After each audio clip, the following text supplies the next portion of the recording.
Good afternoon, good morning, good evening even in the UK, and welcome to Pub Chat Live. Today my topic is about labels, and I'm just going to dive straight into it. So one thing that I do want to do is just make sure if anybody is online right now, I believe there is one person here watching, if you could just please just type a comment and say hi, and then that just makes sure that I'm completely connected to you. If you have comments and questions as I'm talking, please can you post them because I will bounce off of those. I love to do that. It makes it more of a conversation. Joe's here. Hi. Yes, it's working. I'm excited about that. Thank you. So so please, join in, add your questions and your comments, and we can get a conversation going. So if you missed this live, obviously you'll see the replay, so that's fine too. But yeah, I've been doing a lot of thinking lately, just observing what's going on in the world, and wanted to talk to you about labels.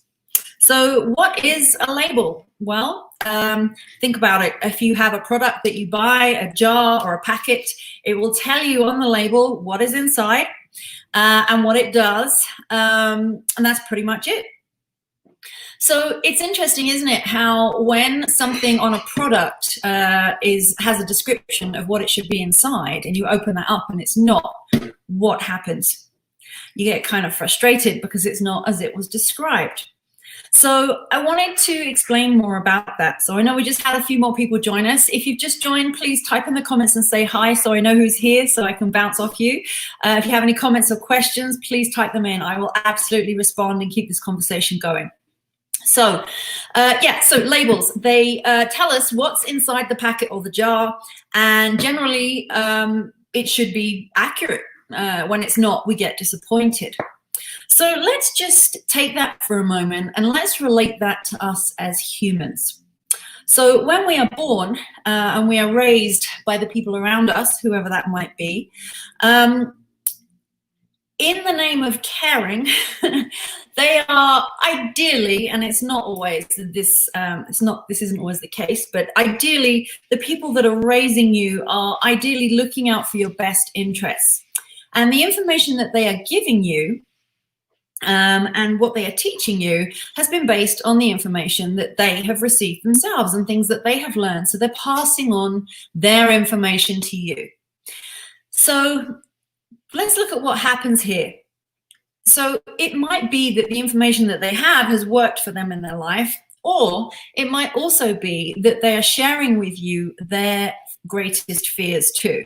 It's something that they are so afraid of that they don't want you to be afraid of it, so they share that with you.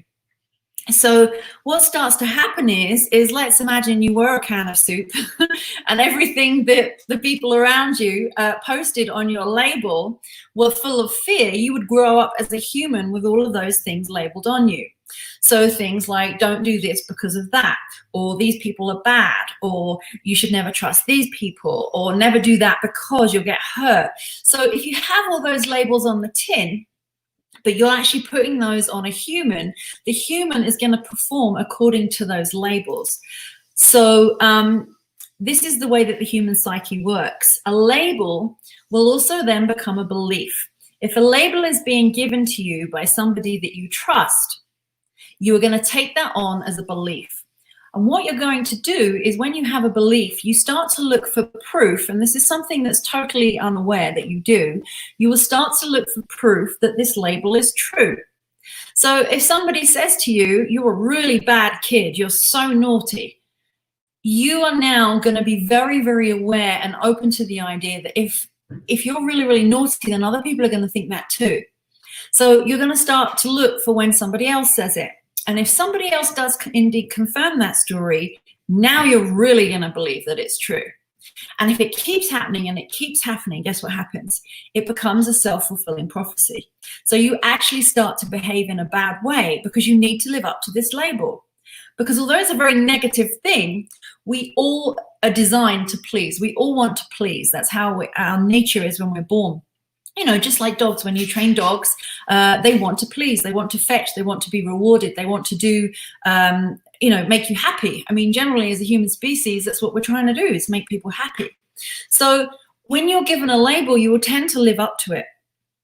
So in that, if you're with me, because there's another part to this, but I just want you to think about labels that you may have been given when you were little, and they might be positive or negative. And I want you to just think about the impact that they have had on you.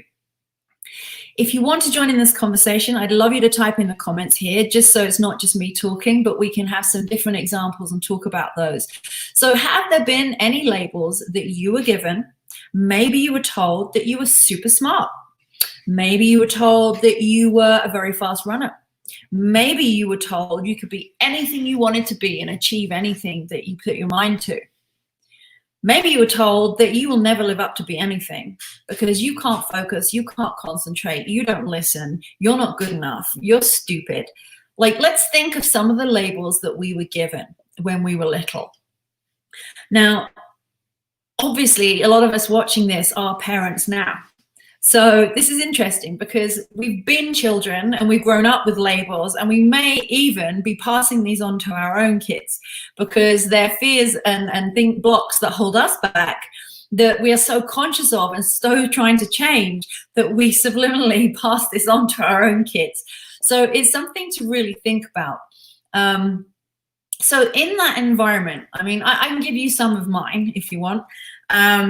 So I grew up predominantly with a single mother who was very, how do we say this, emotionally messed up, I would say is probably the best way of saying this. So she was very, very negative. So through her own choices in life that she made, it wasn't a very happy life, and this was passed on to me. So I was raised being told that you can never trust anybody, people will lie to you, people will hurt to you, all men are bastards, excuse the language, but that's what I was told from a very, very young age. And so that had a profound effect on me. And it's interesting because when you couple this with your own DNA, your own wiring, people tend to go one way or the other. They will either live up to their label or they will prove that this label is wrong.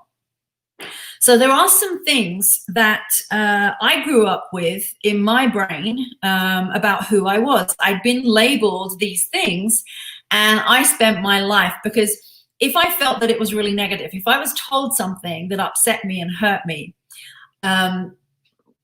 I just had a very good sense of who I was. Like I've always been a truth seeker. So if someone ever said something to me that didn't make sense or wasn't true, I would actually rebel against it.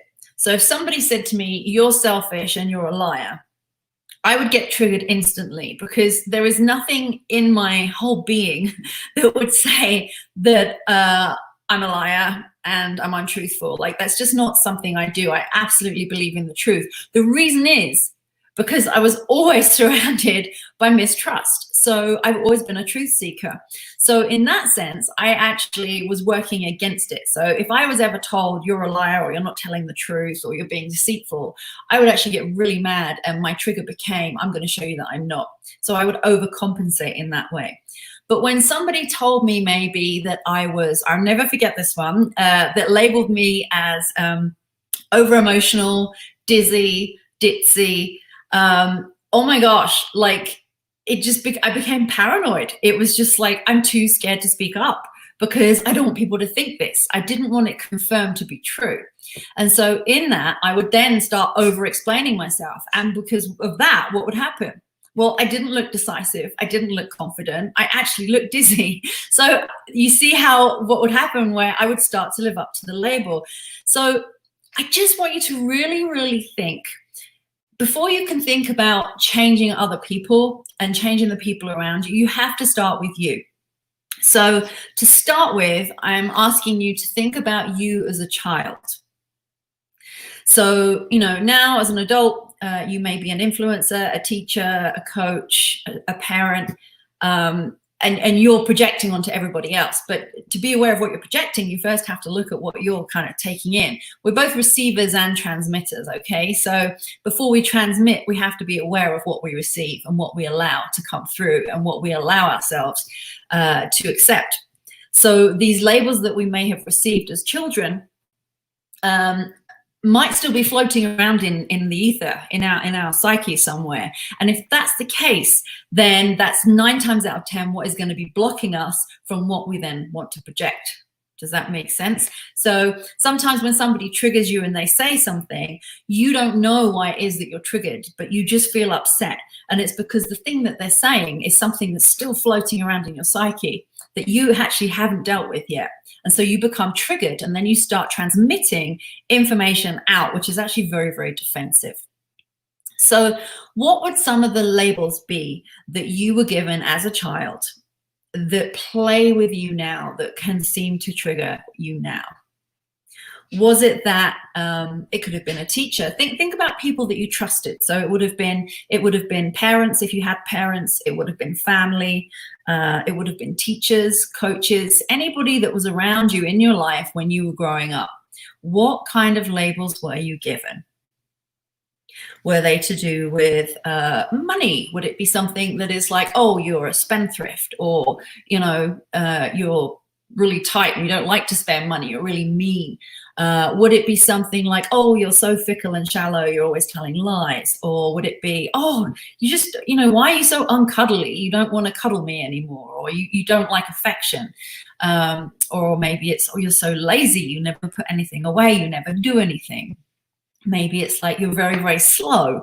You're not very intelligent. Like, you know what, we're just going to work on this and you just sit over here and do that because, obviously you're not going to be able to do the same as everybody else. Maybe it was the fact that you had a disability. It could have been a learning disorder, it could have been a physical disability. And basically everybody told you that because you're disabled, or because you're learning disabled, or because you have an illness that we're going to label as well, or because you have a condition, or because you're a certain color, because you come from a certain country, because you speak a language, because. Do you see all these labels? You may not recognize them as labels, but there were stories that you were told growing up that form the adult that you get to be. Is this starting to make sense?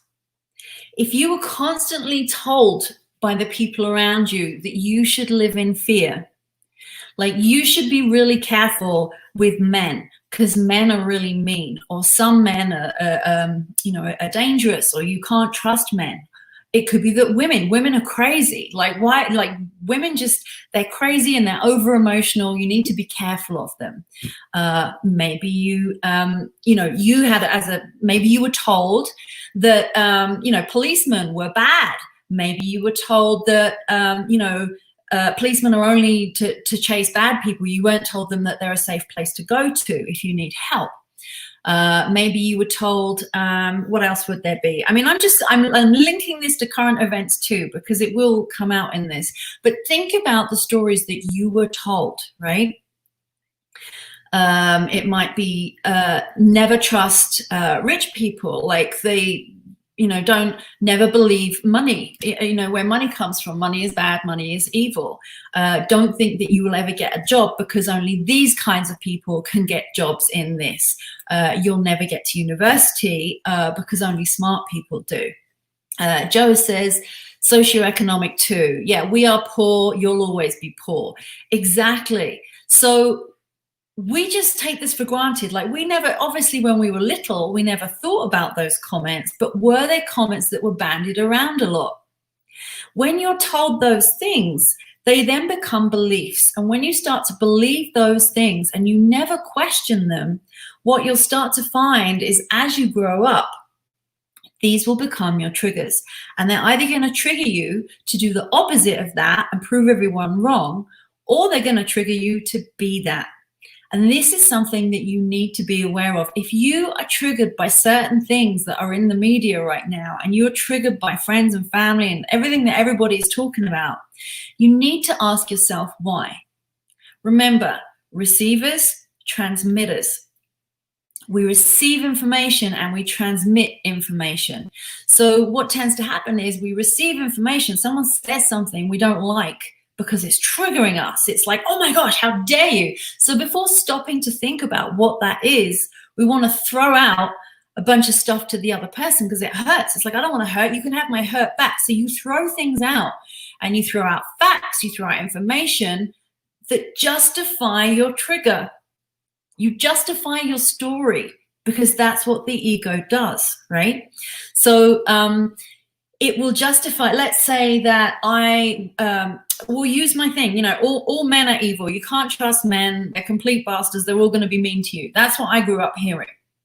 So I have a choice. I can go one way or the other. I can go through my life deciding that whoever it was that told me this will depend. A lot of the relationship was if I believed that everything they told me was true, I would probably have that fear too. I would walk around determined that men are just evil, and I would stay away from them, and I would never listen. I would never trust them. I'd have a problem with authority. I'd have problems in my jobs with male bosses. I would have problems in my relationships of never trusting someone. Or if the person that told me this, I didn't trust and didn't validate, which was actually the case for me, I decided to prove them wrong. So for me, it was all about, okay, so I got the message. I need to be wary about this, but I actually want to know more. I want to understand why men are looked at like this. I want to know what makes them tick. I want to know why they would do things, because I'm female and I'm not a man. So I don't know what it is to be a man, right? I don't know how they think. I don't know what they do. And so for me, my interest in how the male mind works became very interesting to me with my relatives, my family, my friends, and in relationships. So I had this can't think of the word right now, brain's gone. But I always really, really wanted to understand where they're coming from and wanted to understand their points of view. So I had a lot of male friends because to me it was interesting to understand their take on things, their point of view. Because obviously I knew all about women and what women think. It's just really interesting. So that's just an example of how a label would have been there for me. I actually was told, as well as a child, that I should be afraid of the police. Because it was like, if you're naughty, the policeman will come and get you and you'll go to jail. So that was my experience. I used to get terrified if a police car came by, like even to this day, like my heart will start pounding and I'll have this anxiety out of nowhere. It's like, God, what is wrong with me? It's like, you know, in the limited times I've been pulled over sometimes, it's just like, oh, I literally want to throw up. Because of that feeling that I was given about police being there to tell you off or make you wrong. I was never raised that police are violent and they're evil and they're twisted or anything like that. But I know that obviously in some households that happens. And then that's what creates the bias when people go out into the world. Imagine a kid who's told policemen are the most helpful people. They're safe. If you ever get into trouble, you find a policeman and they will help you. That's going to be your belief growing up. So you're never going to have a problem with police. So as you get older, if you have an interaction with a policeman, see, I'm being sexist now, aren't I? Policeman, a police officer. You know, if you have an interaction with them, you're going to be very grateful and thankful. So going into that conversation with the police officer, the conversation is going to go way better because you automatically are happy to see them, versus someone who is terrified of police officers or someone who's been told that police officers are really awful, bad, mean people. They're going to go in like ready for a fight. So you can see now how relationships will change based on what you're transmitting. Okay, so you received information when you were younger, and then what you transmit out is what you put out in the world. It's what you put out in your relationships. It's what you put out when you have your own kids, because now you're passing on your biases to your own kids. It's the same with religion. I know a lot of people who have grown up in very religious households who, once they hit their 20s, completely went the other way around. They want nothing to do with religion. So, you know, why is that? What happened? So when you're growing up, you know, they were indoctrinated with this dogma of religion. It's all they knew. But when they left home, or when they went to school and met other people that had different religions or no religions, or they went to the workplace and found that too, that was the thing that would start to trigger them. It was like, hang on a minute, I've got a really good friend here who I get on with really well, and we're best of friends, and they are not religious at all. or they are a completely different religion to mine. So when they start to see that, it's like, well, I was always told that if I mixed with people that weren't religious, they were bad people. But this person is a really good person, and it doesn't make sense. So the moment you have that mistrust, that this doesn't make sense moment, that's when you start to question. And I just want to say, there's an awful lot of that right now in the world, isn't there? A lot of it. It's to do with health. It's to do with the judiciary system. It's to do with race. It's to do with religion, and it's to do with politics. There's an awful lot of stuff going on where everybody is just fighting to be right. Fighting to be right because no one is questioning the beliefs they had that were formed very early on. And that's just something that I really feel that people should be aware of, because there's these blanket statements, blanket media coverage, blanket social media things that are happening where everybody is saying, if you don't think this, that automatically means you're that. And that's absolutely wrong, because there are billions of people in the world with billions of thoughts, and it's not just one or the other, right? It's, if you would think to ask someone, what do you think about this? Or I'm in a moment right now where I feel kind of awkward. Do you feel awkward too? What's going on for you? What do you think about that? That's a whole other discussion, rather than saying, you don't think that? Oh my God, then you must be this. And then these big fights start, and these big social media pushes start. And I guess my mission here right now is to really think about what labels do for you. What labels did you grow up with as a kid that have formed the person that you are now? Because when you get triggered now with what's going on, and there's a lot of it right now. I've kind of been off social media for the last week. It's got very intense. And I had to say, it was, I felt like it was a push. You're either this or you're that. And I don't agree with any of it. And so for me to then speak up about that then means what? Everybody wants to, get mad at me because I'm not on one side or the other. Or if I am, then, that's something even worse. So this is something that I really thought about, because it was affecting my kids. My kids were, because, the way kids are, everybody just wants to be popular, right? Nobody wants to be the odd one out. But everybody wants to go along with what the big story is. And this is happening on the news too, depending on what news channel you watch or what newspaper you read. It depends which way it's fired, which way it's supporting. If you don't do this, you must be a bad person.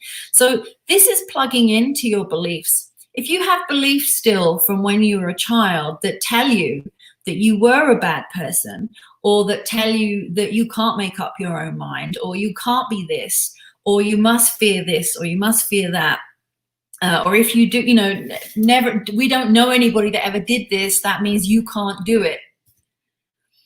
So all those things are getting fired up and triggered in you when somebody makes a statement that if you don't believe us, or if you don't follow along with us, then you're no good. It feeds straight into those triggers, doesn't it, from when you were little? So I'm just saying, let's just all pull back for a minute. Imagine you're standing on the moon and you're just watching and looking down, watching yourself and watching what's going on around in the world, and start to recognize that everybody is simply acting from triggers that they have from when they were little. They're having belief systems from when they were little. Are they actually stopping and questioning if these things still make sense to them before they then go and transmit out to everybody else? I don't see many people doing that at all. I just see everyone getting triggered and then transmitting hate or anger or more of the reason why everybody should be like them. The reality is nobody is the same. So whilst we might all share an opinion in a way of generally thinking something is good or generally thinking something is bad, I would ask you to really, really question, what do I really believe? Do I need to go and shout about it? If I choose not to because I'm really happy with who I am, does that automatically make me something else? No, of course it doesn't, because who you are and what you believe is up to you. People that label are labeling others without any insight or any understanding of what that person is about. It's like when you get offended. If you're going to get really offended about something, who owns that? You do. It means that you've been triggered because someone has said something. You got triggered about it because there are beliefs and that you and labels that you haven't healed yet, and they might have just popped up. You might never have known they were there, but you haven't healed those. And so in that, you get upset, you get mad, and you transmit out. Right? Receivers and transmitters for anyone just joining us. So I really, really want you to think about that. If you are offended by something, it's not the goal to go and find as many people as you can to go and agree with you, because that's the ego talking. That's what the ego does. Seek and you shall find. If you want something to be true, you will go and find all the evidence you can to make that thing true in order that you can be right. So what if you didn't do that? What if when you get triggered by something, you actually go, well, that's interesting. I can feel that I'm kind of like angry inside. I wonder what that's about. It's up to you to go heal that. It's not up to anyone else to make you feel better. Here's an example. If you fall over and you cut your knee open and you're bleeding, whose job is it to heal? You're the only one that can heal, right? I can't do it for you. Now, I might be able to help bandage it and clean it up for you and give you a hug and say, there, you're going to be okay. But your knee's still hurting. I can't take the pain away, can I? That's your job. Like, you have to do that. If you break your arm, who heals your arm? Let's say I hit you and broke your arm. Now, you can spend all of your time blaming me that I'm the one that broke your arm and I have to make it better. So let me say, if I apologize, I'm like, I'm so sorry. I was completely in the wrong. This is all my fault. Does it take your broken arm away? No, you have to heal your broken arm. I can do stuff around that to make you feel better. I can be aware. I can acknowledge. I can do whatever I can to let it never happen again, to maintain our connection, our relationship. But I can't heal your broken arm. You have to do that. You're the only one that can.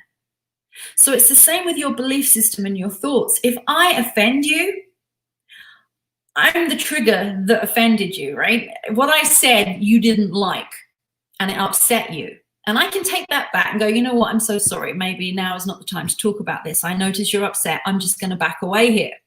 But you're still left with the pain of what I said. Who gets to heal that? You do. Just like you heal your broken arm and you heal your bleeding knee when you fall over, you're the one that has to heal. You have to process those thoughts.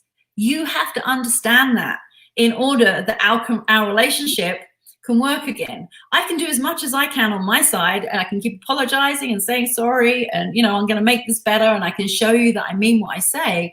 But you still have to come to the table. A relationship is two people. It's two sides. So this is something I have a massive concern with right now about what's happening in society. You have a whole world who is trying to apologize and make everybody feel better about something. And it's not going to work. It's twofold. Everybody has to own their own accountability in order to make this work. If people are hurting, for whatever reason, I'm not going to get all specific and get into a war, but for different reasons, right? There are people that are really hurting right now based on history.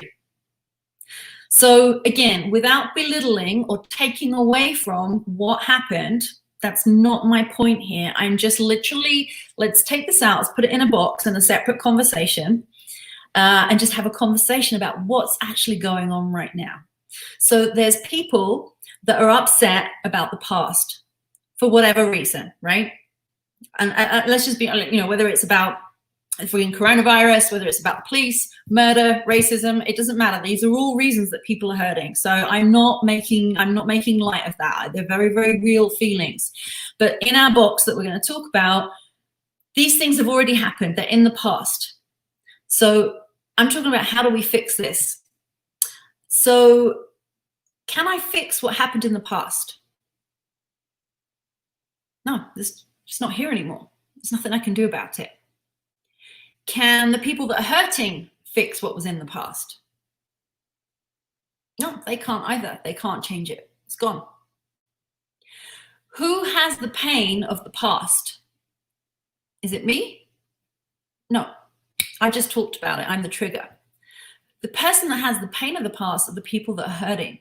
So it's up to those people to heal their feelings about what happened. Now, as the trigger, how can I assist in that? Well, I can ask what you need. I can listen to you. I can hear what you want to talk about, and that might help. I can become aware of the things that you need in order to make things better for the future. And then I can take some action and help do those things. But as the trigger, as the person that said something or did something that upset people, it's not up to me to now go and try and do things so I can also feel the pain. It's not up to me to apologize for things that I didn't do and I wasn't there. And like, that's not going to take that person's pain away. What's going to take the person's pain away is them healing themselves. We can only heal ourselves. That's all we can do. And then in that, the trigger person, that's me, can listen and ask individually, not as a big blanket coverage of, oh, I guess everybody's hurting now, so this is what we must do for everybody. No, not everybody feels that way. Some people are hurting, some people are not. Some people grew up with labels that put them in a vulnerable position that makes them hurt now because their families hurt. The people that raised them were hurting and carried that pain on.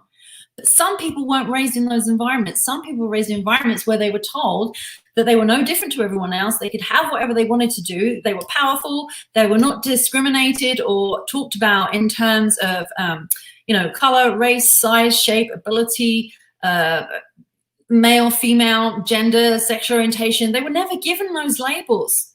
So they don't have a problem. And a lot of those people are speaking up.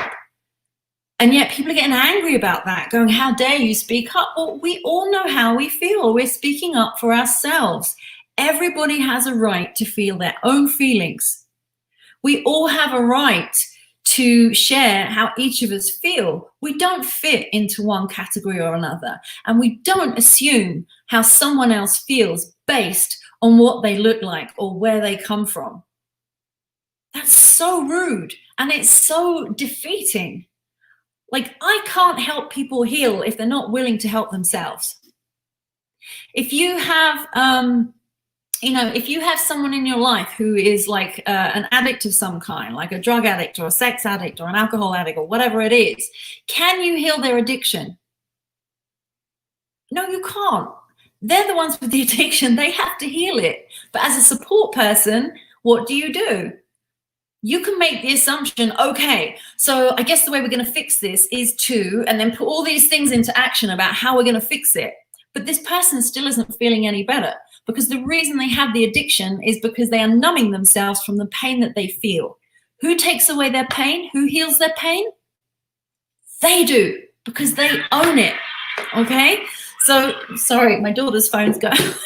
Oh my gosh, please stop. So this is the thing. Whoever is in pain is the one that has to heal themselves.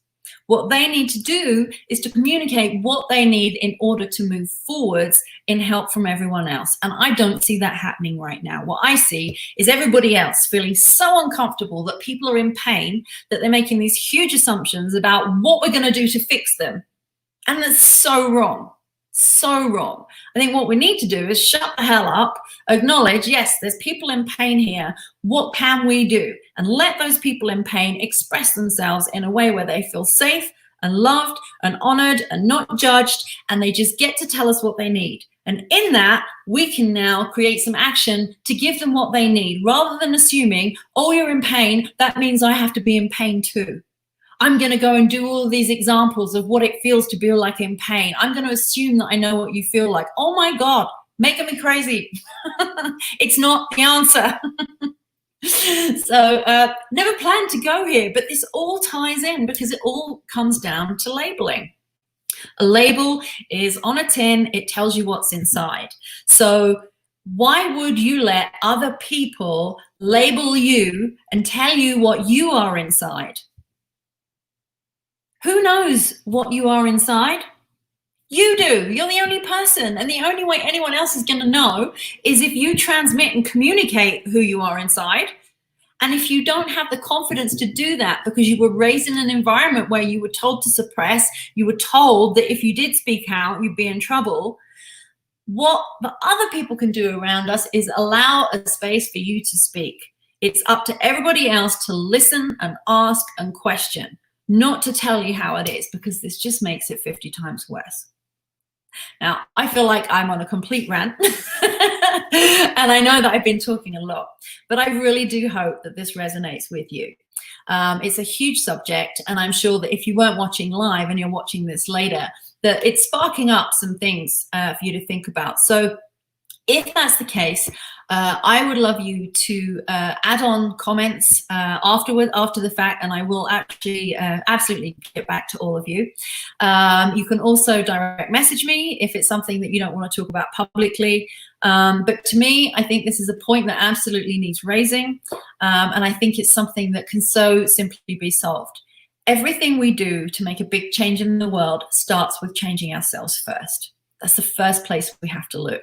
Once we know what is coming in and who we are and what we're doing with it, only then are we ready to transmit to help others. We have to do that. So it starts at home. It starts small. It starts with our children. It starts with our partners. It starts with our families. Then we can look at changing the world. We can't do that if we don't look at ourselves first. So please stop being blind. Stop trying to fulfill your stories of your ego and start to ask yourself, when I am triggered, what is going on with me inside? Like, why is that? Where did that come from? And is it something that is beneficial for me to believe anymore? Do I need to be right? What's more important, being right or the relationship with the person that's standing in front of me? I'm going to leave you with that. Thank you so much for listening. Super appreciate you. And I will be back very soon. Take care. Have a wonderful day. Bye-bye.